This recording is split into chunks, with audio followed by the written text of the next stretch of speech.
Merci, Denis. J'y ai dit tantôt, je dis, tu sais, après 7, 8, 10 présentations, la misère à trouver des nouvelles manières de me présenter, mais je vais arrêter de leur lancer, là, parce que... Bien, bienvenue. Puis, ça me fait plaisir d'être avec vous aujourd'hui, chers amis producteurs, délégués, membres du conseil et invités des autres provinces, et aussi nos partenaires de la transformation. T'sais, faire un discours après M. Piché, c'est inspirant, là, tout ce que M. Piché a fait. Conserver son sang-froid, faire planer son avion pendant 20 minutes. Comme M. Lemay a dit, quand on manque de gaz en labourant, c'est choquant, par exemple. Il faut tout que tu leur saignes, là, mais c'est pas stressant, c'est juste choquant. L'opposé, sauver la vie de ses passagers et de son équipage. Vous avez toute mon admiration, M. Piché. Il n'y a pas de comparaison qui tienne entre ce qu'il a vécu et ce que nous vivons dans le secteur laitier. Mais l'occasion est belle d'utiliser la métaphore de l'aviation pour décrire notre situation actuelle. Il y a pas mal de turbulences depuis quelques années dans notre secteur. Notre avion est en bon état. On a du carburant. Mais on doit garder notre ceinture attachée parce que ça brasse pas mal. Je veux d'abord vous dire que je suis très fier de vous autres, les producteurs de lait du Québec. La solidarité, vous en avez démontré depuis la mobilisation de Fort-Réuni en 2015, dans le contexte de la négociation du PTP.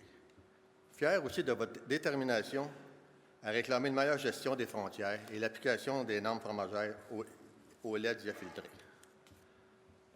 En avril dernier, nous avons dit au gouvernement fédéral que s'il n'entendait pas nos demandes légitimes, nous irions lui dire plus fort et plus près. Vous avez répondu à l'appel magistralement. Que ce soit les 14 producteurs qui ont participé au convoi de Québec à Ottawa et les 2500 producteurs, dont 2000 du Québec, qui ont participé au Rassemblement national sur la colline parlementaire. Vous avez contribué à faire entendre haut et fort nos messages et nos demandes. Puis hier, Caroline disait qu'elle se servait encore de cette manifestation-là. Vous avez été aussi une bougie d'allumage pour nos confrères des autres provinces qui étaient présents à Ottawa le 2 juin ou qui manifestaient aussi le même jour dans leur province. Cette forte mobilisation des producteurs de lait québécois a donné des résultats. Les actions provinciales, régionales, nous ont permis d'obtenir une couverture médiatique sans précédent. Les journalistes connaissent nos enjeux, nos demandes, les députés aussi. Et nous avons gagné beaucoup d'appui dans la population. Nos 14 chauffeurs de tracteurs peuvent en témoigner. Tout au long de leur parcours, ils ont constaté concrètement par des signes de la main, des coups de klaxon, un appui à nos revendications. Les sondages nous le disent également. Ce qui manque, c'est du courage et de la volonté politique à Ottawa. Et pour leur donner ce courage, nous avons besoin d'une action concertée et solidaire des producteurs de toutes les provinces. Comme vous, j'aurais souhaité que nos dossiers soient réglés et que nous laisse produire notre lait en paix pendant quelques années, sans nouvelles menaces de négociation de libre-échange, sans problème de gestion des importations et d'application des règles internes. Malheureusement, pour conclure ma métaphore d'aviation, les prévisions météo ne sont pas au beau fixe, même s'il y a des éclaircies et de l'espoir de vent. Vous le savez, nous ne sommes jamais opposés à la conclusion d'accords de libre-échange pour le Canada. Nous comprenons l'intérêt d'ouvrir les marchés pour un pays comme le nôtre. Mais les producteurs de lait canadiens veulent continuer à vivre en retirant un juste revenu de la vente de leur lait, sans devoir dépendre de subventions. C'est pour cela que nous avons toujours réclamé l'exclusion de la gestion de l'offre des négociations de libre-échange.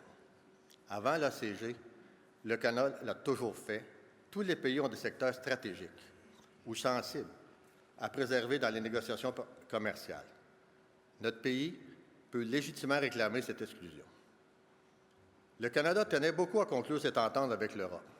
On nous a vanté les possibilités qu'ouvrait le libre marché avec l'Union européenne, l'accès à un riche marché de 500 millions d'habitants, notamment. Pour ce qui est des retombées économiques attendues, elles semblent pourtant très modestes. On a parlé pour le Canada de quelques 12 milliards de dollars annuellement. Le PIB du Canada s'est élevé en 2015 à plus de 2100 milliards. Faites le calcul. Ça fait environ 0,5 de 1 %. de croissance par rapport au PIB. Et ça, c'était avant le Brexit. La Grande-Bretagne, c'est un des plus riches marchés d'Europe, avec 65 millions d'habitants. Elle va se retirer d'ici 2 ans de l'Union européenne. Tout ça pour ça, donc? J'espère sincèrement que ça en vaudra la peine pour l'économie canadienne, pour tous les citoyens en profiteront réellement, pas seulement quelques secteurs ou quelques privilégiés. La semaine dernière, le gouvernement fédéral a annoncé un investissement de 350 millions sur 5 ans pour aider l'industrie laitière canadienne à s'ajuster aux conséquences de l'entrée en vigueur de l'AACG. Nous avons reconnu que cette annonce du gouvernement constituait un premier geste d'indemnisation pour l'expropriation de notre marché que le Canada a consenti pour obtenir cet accord de libre-échange. C'est toutefois nettement insuffisant compte tenu des dommages que l'ACG causera à notre secteur. Et nous sommes également très déçus que le fédéral n'ait pas profité de cette occasion pour régler les autres problèmes concernant la gestion des importations et l'application de sa réglementation interne sur la composition des fromages. Certains disent que les dommages que nous subirons sont minimes. On parle en effet de 2 de notre production totale ou d'un peu plus que 4 pour les fromages. Mais ce sont 180 millions de litres qui disparaîtront, soit la production du Saguenay-Lac-Saint-Jean ou même de la Nouvelle-Écosse. Tout ça rayé de la carte. 16 000 des 17 700 tonnes qui vont entrer sont des fromages fins de qualité. Ça représente 30 de notre marché de détail de ces fromages au pays. Un de nos marchés les plus lucratifs. Et pour le Québec, qui produit 60 des fromages de cette catégorie, l'impact sera majeur.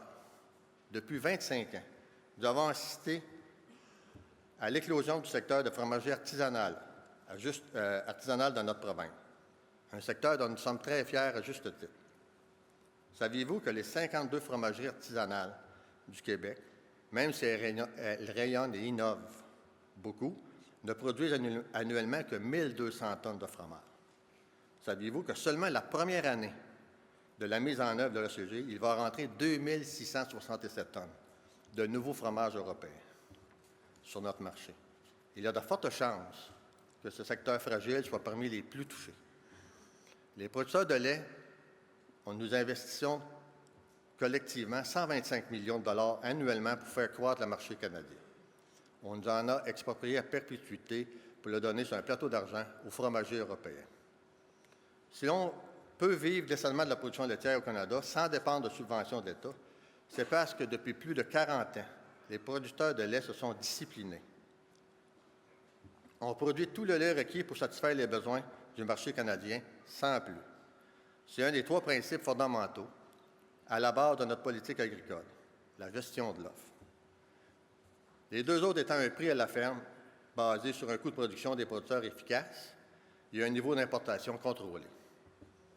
Pour ajuster notre production à la demande sans créer de surplus, il faut tenir compte des importations. C'est de l'arithmétique de base. On estime la consommation totale du marché canadien.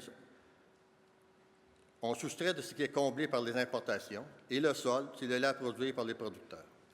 Donc, au fur et à mesure que les 17 500 tonnes seront accordées, on va déduire l'équivalent en production de fromage et la production de lait. Si on ne fait pas ça, je suis bien mettre la hache dans la gestion de l'offre. Je me permets de vous ouvrir une parenthèse. Pour certains leaders d'opinion, qu'ils soient politiciens, libertariens ou universitaires, qui sont dans leur tour d'ivoire, la gestion de l'offre est une politique dépassée. Vous devez savoir à qui je pense. Ce qu'ils souhaitent, eux, c'est mettre la hache dans la gestion de l'offre. Mais pour ceux qui sont pragmatiques, c'est une politique du gros bon sens. Une politique qui fonctionne pour corriger l'insuffisance chronique des revenus agricoles, pour contrer la volatilité des prix sans devoir subventionner les producteurs. Le marché pur et dur, ça ne fonctionne pas en agriculture. Je reviens là-dessus à presque tous mes discours, je le sais, mais c'est important d'y revenir. C'est un principe de base de la pédagogie, répéter le message pour qu'il soit compris. Ouvrez les yeux, regardez autour de vous. Il y a des exemples à appel de l'échec du marché à réguler adéquatement, les marchés agricoles. Dans tous les secteurs de l'économie, les acteurs cherchent à ajuster leur production à la demande du marché. Nos produits sont très périssables. Et c'est particulièrement vrai dans le lait. Le moins de surplus et les prix s'écroulent. Quand on travaille avec la nature, le niveau de production est très difficile à ajuster sans coordination des producteurs. C'est exactement ce que nous faisons avec la mise en marché collective et la gestion de l'offre. Ce qui se passe depuis 2 ans à l'échelle mondiale dans le lait illustre parfaitement le problème agricole. C'est pour ça que les producteurs français, entre autres, ont tant manifesté. La surproduction mondiale a fait tomber les prix à la production à des niveaux insoutenables. Non seulement en Europe, mais aux États-Unis et en Océanie. C'est ce qui se passe aussi actuellement pour nos confrères de porc et de bœuf. J'ai dû voir les titres de la Terre des Chinois à ce sujet la semaine dernière. En mai dernier, en Australie, la multinationale néo-zélandaise Fonterra et un autre grand transformateur australien, Murray Goulburn, ont réduit rétroactivement les prix versés aux producteurs pour leur saison de production. La facture rétroactive moyenne s'élevait à 120 000 pour les producteurs. D'autres producteurs australiens qui vendent leur lait à d'autres entreprises ont été obligés de jeter leur lait cet automne parce que leurs acheteurs mettaient fin unilatéralement à leur contrat à cause d'un surplus de marché. C'est comme ça que le marché déréglementé et modernisé est géré. Quand les producteurs ne sont pas regroupés et unis pour commercialiser leurs produits, ils se font organiser. Prends le prix que je t'offre ou jette ton lait. Je t'ai trop payé, tu me dois 120 000. Fin de la discussion. Avant de refermer ma parenthèse, je vous laisse une dernière information à méditer. Le 20 septembre dernier, Fonterra a déclaré une augmentation de 65 de ses profits après impôt pour l'année financière se terminant le 31 juillet 2016. Cette même entreprise a réduit rétroactivement le prix du lait de ses fournisseurs australiens. Certains disent que nous pourrions profiter de l'ouverture des marchés européens des fromages pour nous refaire. Ceux-là portent des lunettes roses ou en fument du bon. L'Europe a produit 9 millions de tonnes de fromage en 2015. Savez-vous combien de tonnes elle a importé? 77 000 tonnes, moins de 1 de leur production, dont la majorité venait de la Suisse. Moi, quand je vais en Suisse, j'ai l'impression d'aller en Europe, là, mais...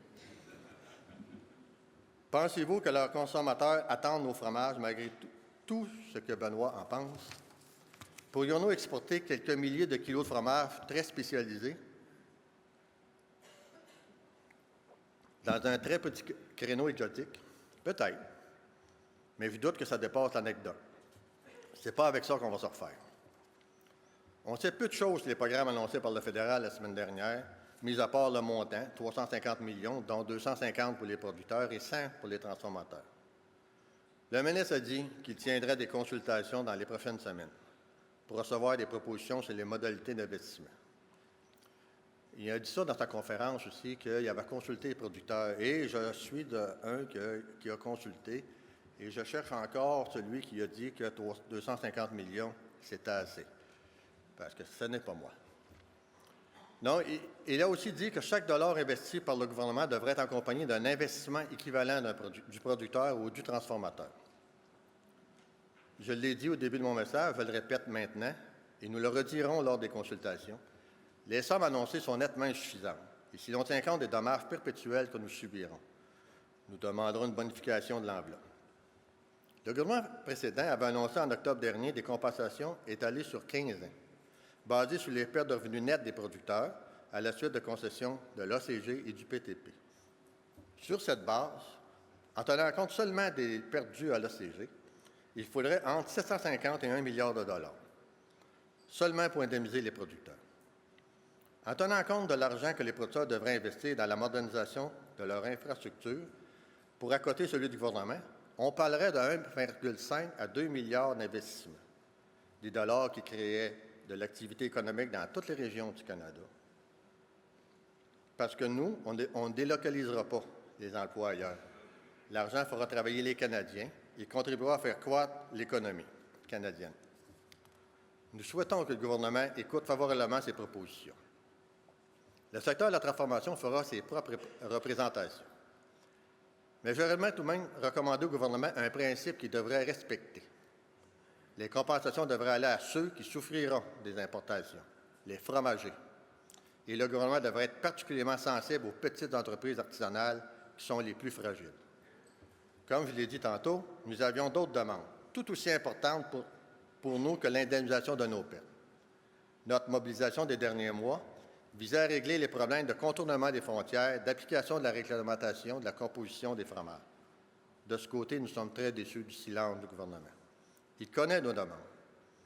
L'Agence des services frontaliers du Canada devrait faire preuve de plus de transparence dans les décisions qui ont un impact sur l'importation et la fabrication de produits laitiers.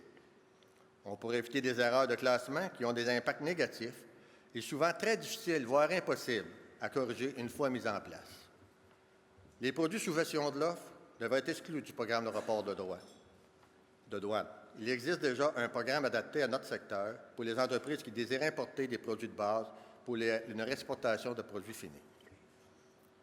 Le lait diafiltré, qui est classé comme un ingrédient à la frontière canadienne et qui doit être traité comme un ingrédient dans l'application de la réglementation sur la composition des fromages. C'est une question de cohérence, de responsabilité du gouvernement dans l'application des règles canadiennes. Nous n'allons pas lâcher prise sur ces enjeux. C'est une promesse de quota de lait et nous tenons nos promesses.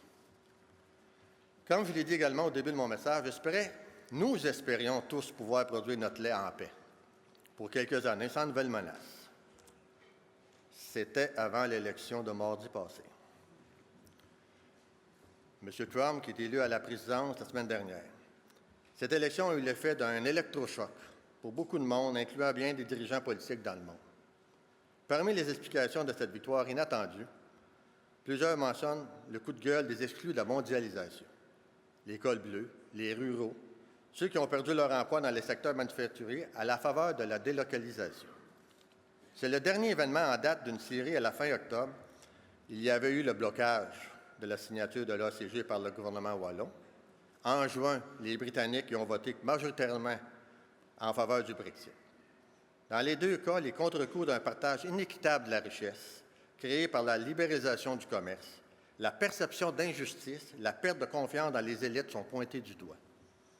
Il y a du sable dans l'engrenage, la mondialisation des marchés a fait des dommages collatéraux et les dirigeants politiques et économiques ne s'en sont pas réellement préoccupés. Les perdants, les laissés pour compte, ce sont eux qui votent aujourd'hui pour les leaders qui rejettent la faute de leurs problèmes sur les immigrants, sur les autres pays ou sur les mauvais accords mal négociés. Tout ça, c'est très inquiétant. L'élection de M. Trump, encore plus en ce qui nous concerne. Il a promis qu'il renégocierait l'accord de libre-échange nord-américain. Et avant même qu'il ne soit en poste, dès le lendemain de son élection, l'ambassadeur du Canada et le premier ministre du Canada, M. Trudeau, ont dit être ouverts à négocier. La gestion de l'offre a été exclue de l'accord de libre-échange avec les États-Unis et l'ALENA. Il n'est pas question pour nous d'accepter qu'on la mette sur la table comme on l'a fait avec l'ACG. Je voudrais conclure sur une note d'espoir. Tout est loin d'aller mal pour les secteurs laitiers québécois et canadiens, malgré les menaces et les dossiers non réglés.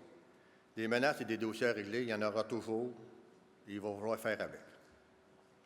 Nous profitons d'une croissance remarquable de notre marché. La réhabilitation du gras a entraîné un boom de la demande pour les produits plus riches, la crème, la crème glacée, le yogourt, les fromages et le beurre. Depuis 2014, le droit de produire des producteurs a augmenté de 15 % pour répondre à cette croissance. C'est sans compter les journées supplémentaires accordées au cours de cette période, du jamais vu au cours des 30 dernières années. Vous me direz, c'est bien beau, toutes ces augmentations de marché, mais avec la baisse du prix du lait depuis 2015, nos revenus stagnent. Vous le savez, notre environnement n'est plus le même côté prix. Nous sommes plus exposés aux fluctuations des prix mondiaux. Produire le lait qu'il faut pour refaire les stocks de beurre et réduire nos importations de ce produit n'est pas sans effet sur le prix non plus. C'est une réalité avec laquelle nous devons apprendre à composer comme entrepreneurs et prendre les mesures pour tirer le meilleur revenu possible dans ces conditions. Les prix mondiaux sont légèrement améliorés depuis quelques mois. Si cela se produit, cela aura un impact positif pour nous aussi. Du lait à 80 $ l'hectolitre, je ne pense pas qu'on va voir ça bientôt. Mais tant que nous conservons la gestion de l'offre et la mise en marché collective, et en restant unis, nous maintiendrons un bien meilleur prix et un revenu plus stable que ceux de la plupart des producteurs ailleurs dans le monde. Autre motif d'espoir, L'été dernier, nous sommes parvenus avec les transformateurs laitiers canadiens à une entente nationale pour la mise en place d'une stratégie des ingrédients. Une entente que je qualifie d'historique. Ça fait des années que le secteur laitier tentait de mettre en place une telle stratégie. Nous travaillons très fort pour régler tous les détails de l'entente en vue de la mettre en place en début de l'année 2017. L'entente permettra notamment de valoriser les solides non gras du lait, nos fameux surplus structurels, et de favoriser la modernisation des infrastructures de transformation canadiennes afin de produire ici toute la gamme des ingrédients laitiers utilisés dans nos produits laitiers. Cette entente devrait contribuer à stabiliser nos revenus et à favoriser une croissance future à notre secteur. Le Québec a travaillé très fort avec tous les partenaires pour s'assurer que l'accord en serait un gagnant-gagnant. Et je pense que nous avons atteint cet objectif. Bien sûr, il y a eu des problèmes de solidarité entre les producteurs de toutes les provinces, notamment. Tout n'est pas réglé. Ça prendra du temps à rétablir la confiance mutuelle avec certains partenaires, mais nous avons la ferme volonté d'aller de l'avant et de réussir à le faire. La dernière bonne nouvelle que je voudrais souligner, c'est l'annonce la semaine dernière qu'Agropur utiliserait le nouveau logo de certification lait de qualité, lancé le 1er novembre par les produits laitiers du Canada. Agropur s'est engagé à l'utiliser sur tous ses produits laitiers canadiens. Le logo aidera nos consommateurs à identifier les produits laitiers faits de lait d'ici par des producteurs qui ont à cœur le bien-être, l'environnement et le respect des bien-être des animaux. C'est un pas important dans la valorisation de tous les efforts que nous mettons dans la mise en place de notre programme de certification ProAction. Je tiens à féliciter Agropur d'avoir ainsi ouvert la voie à tous les transformateurs du Canada. Je les invite à emboîter le pas et à adopter le logo à leur tour.